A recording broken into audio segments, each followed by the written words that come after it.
జగన్మోహన్ రెడ్డి గారు మొన్న మాట్లాడుతూ ఎమ్మెల్యేలు ప్రజలు లేకపోండి మిమ్మల్ని తరిమి కొడతారని చెప్పేసి మాట్లాడినారు. ఆయన మాట్లాడినటువంటి మాటలు కావచ్చు, ఆయన విసిరినటువంటి సవాళ్ళని కావచ్చు స్వీకరిస్తూ ఈ రోజున కదిరి నియోజకవర్గంలో మొదటి రోజున మన ఇంటికి మన ఎమ్మెల్యే పేరు మీద పెద్దనవారిపల్లి గ్రామంలో సంగటివారిపల్లి హ్యామ్లెట్లో తిరగడం జరుగుతూ ఉంది. ఇంటింటికి కూడా ప్రజలందరూ కూడా పెన్షన్ల రూపంలో ఏదైతే డబ్బులు వస్తున్నాయో వాళ్ళ సాటిస్ఫాక్టరీ లెవెల్ 100% ఉంది. టయానికి వస్తూ ఉందంటే ఒకరోజు ముందు కూడా ఇస్తానని కూడా చెప్తున్నారు. వాళ్ళ సమస్యలు కూడా గ్రామీణ ప్రాంతంలో ఏవైనా సమస్యలు ఉన్నాయని చెప్పి కూడా మేము ఇంటింటికి పోయి అడగడం జరుగుతుంది. కళ్ళుండి చూడలేనటువంటి జగన్మోహన్ రెడ్డి, చెవులుండి వినలేనటువంటి జగన్మోహన్ రెడ్డి ఈ రోజున ఈ ఆంధ్ర రాష్ట్ర ప్రజలు ఒక చారిత్రాత్మకమైనటువంటి తీర్పు ఇచ్చినటువంటి జూన్ 4వ తేదీ 2024 తారీఖున జరిగినటువంటి తీర్పుకి వెన్నుపోటు దినంగా ఆయన ఆచరిస్తూ ఉన్నారు. ఇప్పటికైనా జగన్మోహన్ రెడ్డి బుద్ధి తెచ్చుకోవాలా.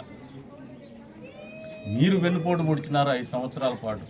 మీకు ఒక బ్రహ్మాండమైనటువంటి మ్యాండేట్ ఇస్తే ప్రజలకి మద్యపాన నిషేధం చేస్తామని అబద్ధాలు చెప్పి మద్యం వ్యాపారం నువ్వు, నీ కుటుంబ సభ్యులు, నీ చుట్టుపక్కల ఉన్నటువంటి తొత్తులు మద్యం వ్యాపారం చేసుకుంటూ ప్రజల్ని ఇబ్బంది పెట్టినటువంటి పరిస్థితి, పెద్ద ఎత్తున ప్రైవేటు భూములు కబ్జా చేసినటువంటి పరిస్థితి, ఎక్కడైతే ప్రజలకు హామీలు ఇచ్చున్నారు. ఈరోజున మీ ఆలోచన ఏమంటే తల్లికి వందనం అని చెప్పేసి, అంటే మీరు అమ్మఒడి అని మాట్లాడినారు అప్పట్లో. ఈరోజు తల్లికి వందనం కూడా ఈ నెలలో ఇస్తున్నారంటే మళ్ళీ ప్రజల్లో ఒక నమ్మకం ఏదైతే చంద్రబాబు నాయుడు గారి మీద ఉందో, గతంలో ఎన్నికలప్పుడు కావచ్చు, ఎన్నికల తర్వాత కావచ్చు, ఇచ్చినటువంటి హామీలు కట్టుబడి అమలు చేయడం కావచ్చు, 100కు 200 రెట్లు పెరుగుతుందనే ఆలోచనతోనే జగన్మోహన్ రెడ్డి భయపడుతున్నాడు. ఉనికి కోల్పోతామనే ఆలోచనకు వచ్చినాడు. రాజకీయ ఉనికి కోల్పోతామనే ఆలోచనతోనే ఈ రోజున వెన్నుపోటు దినోత్సవం నిర్వహిస్తూ ఉన్నాం. ఈరోజు నిజంగా వెన్నుపోటు పొడిచింది ఎవరో అంటే ఈ రాష్ట్రంలో, ఆంధ్రప్రదేశ్ రాష్ట్రంలో కానీ భారతదేశ రాజకీయ చరిత్రలో కానీ తల్లికి వెన్నుపోటు పొడిచినటువంటి తనయుడు, తండ్రి మరణాన్ని సొమ్ము చేసుకొని తండ్రి మరణానికి కూడా వెన్నుపోటు పొడిచినటువంటి తనయుడు, చెల్లెలకు ఆస్తి పంపకాలు జరగకుండా వెన్నుపోటు పొడిచినటువంటి అన్న, అంతే స్థాయిలో బాబాయ్ హత్యకు అన్ని రకాలుగా సహాయ సహకారాలు అందించేసి ఆయన హత్య గావించి మళ్ళీ రాజకీయ లబ్ధి పొంది అధికారంలోకి రావడానికి ఆయన్ను చావును కూడా ఒక మెట్టుగా వాడుకున్నటువంటి వెన్నుపోటుదారుడు బాబాయికి వెన్నుపోటు పొడిచిన అబ్బాయి ఎవరంటే జగన్మోహన్ రెడ్డి అని చెప్పేసి ప్రజల్లో పెద్ద ఎత్తున నిరసన వ్యక్తమవుతోంది. మరి ఈ రోజున జగన్మోహన్ రెడ్డి గారు గ్రామాల్లో తిరుగుతున్నాం. మీకు ఇంకా ఏవైనా ఛాలెంజెస్ విసిరేటువంటి పరిస్థితి ఉంటే ప్రజాస్వామ్యంలో అంతిమ నిర్ణేతలు వాళ్ళే, ప్రజలే.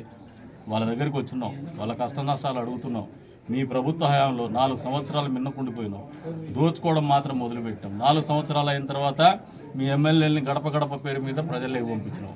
అప్పుడు వచ్చినటువంటి వ్యతిరేకతను తట్టుకోలేక ట్రాన్స్ఫర్ విధానం తెచ్చినావు, లేదు సీట్లు మార్చినావు. అయినా ప్రజలేమీ పిచ్చోళ్ళు కాదు. నీ జిమ్మిక్కులు అర్థం చేసుకున్నటువంటి ప్రజలు నీకు పెద్ద ఎత్తున బుద్ధి చెప్పినారు.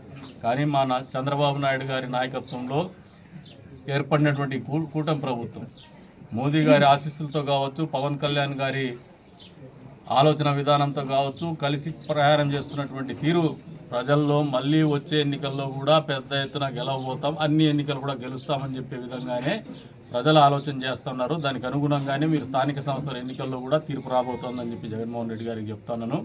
మీకు ఇంకా ఏదైనా షార్ట్ టర్మ్ బెనిఫిట్స్ ఆలోచన చేసి ఒక రౌడీ షీటర్లని, గంజాయి బ్యాచ్లని పోలీసు వాళ్ళు దండిస్తే దానికి ఒక కులాన్ని అంటగడుతూ నీ బతుకంతా కులాల్ని మతాల్ని రెచ్చగొట్టడం, డబ్బుతో సిద్ధం సభలు చేసుకోవడం, డబ్బుతో ఓటర్లను కొనుక్కోవచ్చనే ఆలోచన రావడం కానీ మా మాదిరిగా ప్రజాస్వామ్యబద్ధంగా వాళ్ళే దేవుళ్ళు, సమాజమే దేవాలయం, ప్రజలే దేవుళ్ళు అనే ఆలోచనల నుంచి పుట్టినటువంటి పార్టీలో సభ్యులైనటువంటి ఎమ్మెల్యేలైనటువంటి మేము ఖచ్చితంగా ఆ నినాదాన్ని ఆచరణలో పెడతాం.